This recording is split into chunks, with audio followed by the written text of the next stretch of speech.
Hey guys, Louis Cuevas with Serve Realty, and today I wanted to give some advice to those buyers who are looking to buy in 2022. Now, if you're a buyer or if you're thinking about buying in 2022, I think you're already used to some of the news that you're hearing from other people. It's so hard, it's so difficult, people are bidding over asking price, there's not enough inventory, and I would tell you that the majority of that is true. And yes, I would expect some of that. But I think what's going to separate you from others is if you prepare yourself properly. And that's what I want to give you some advice to do. First and foremost, be in the proper mindset. Realize that there is going to be a shortage of inventory. Properties are not going to be on the market for long, and they're probably going to go for more than what you're expecting or for what the list price is. So don't be surprised and don't be scared off by that. Second, you have to be ready. What I mean by being ready is you have to know what it is that you want, in what price point, in what area, so that we can look at that specific market. What I like to do is get with my buyers and go out and pull the stats on that and share those with you, because the stats are the reality. We don't really look at all these other nice fancy little things, the features of the home or anything. It's just the straight numbers. Right now, what I'm really paying attention to, especially with new buyers so that they're aware, is in that specific market, in that specific price point, in that specific area, etc. We pinpoint it and see what's happening. My favorite thing to look at is what homes are selling for as a percentage in comparison to the asking price. And that's a percentage I'll share with you. When you look at that percentage, that should give you a good gauge of where you should be. Second, realize that not all the offers are the same. Everybody talks about how they made offers above asking price and how they were willing to give 10, 20, 30, 40,000 more.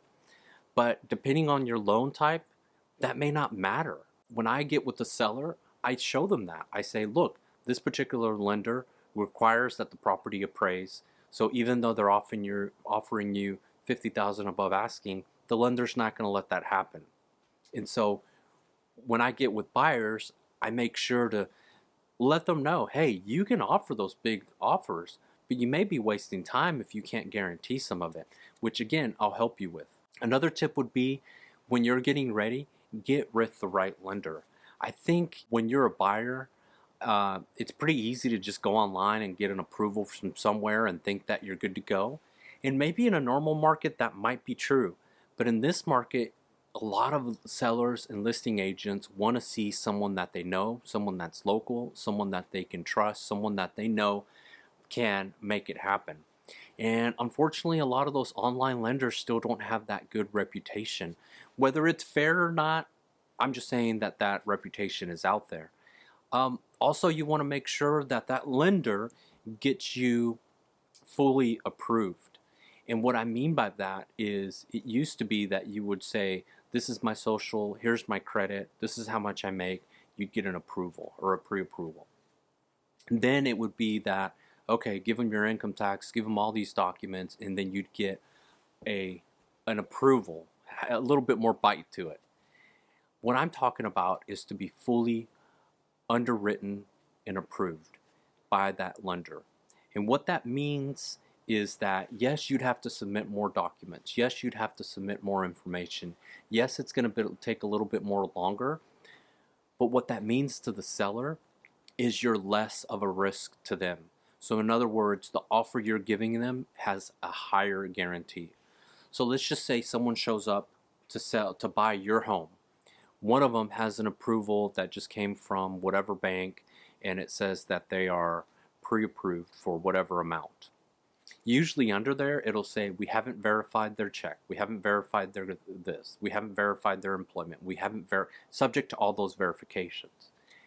Then you come along with this full underwritten approval, and it says, by the way, we've already verified his employment, we've verified his income, we've verified his income taxes, we've verified his rental situation, we've verified.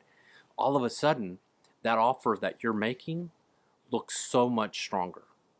And that's what I mean by fully underwritten. You're less of a risk to that seller. So that's something that I would recommend to you.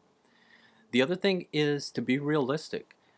I wish I could tell you that the first offer that you make is going to be accepted.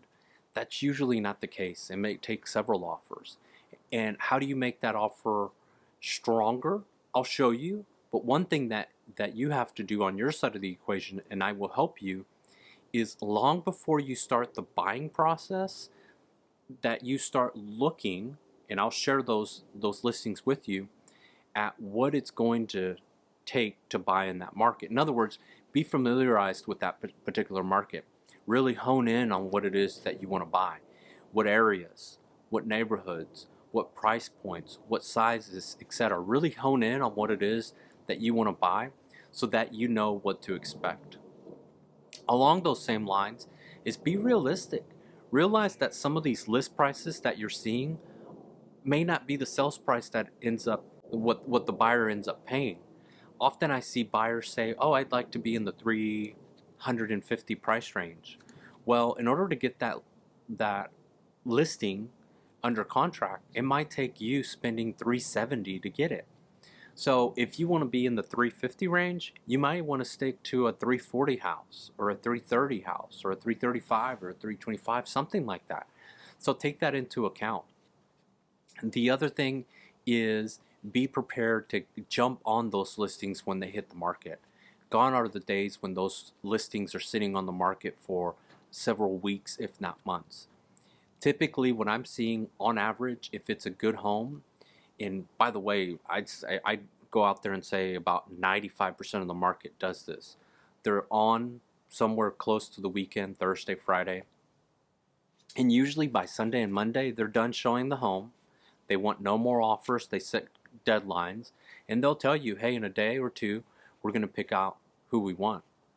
So that means you only had about 2 or 3 days to go out and look at a property. It's not too uncommon for me to go to a property and be there with other agents or waiting on other agents to finish showing the house so that I could go in there. I could go on with some of these tips, and I'll be happy to share those tips with you and and kind of go over all these things when we meet.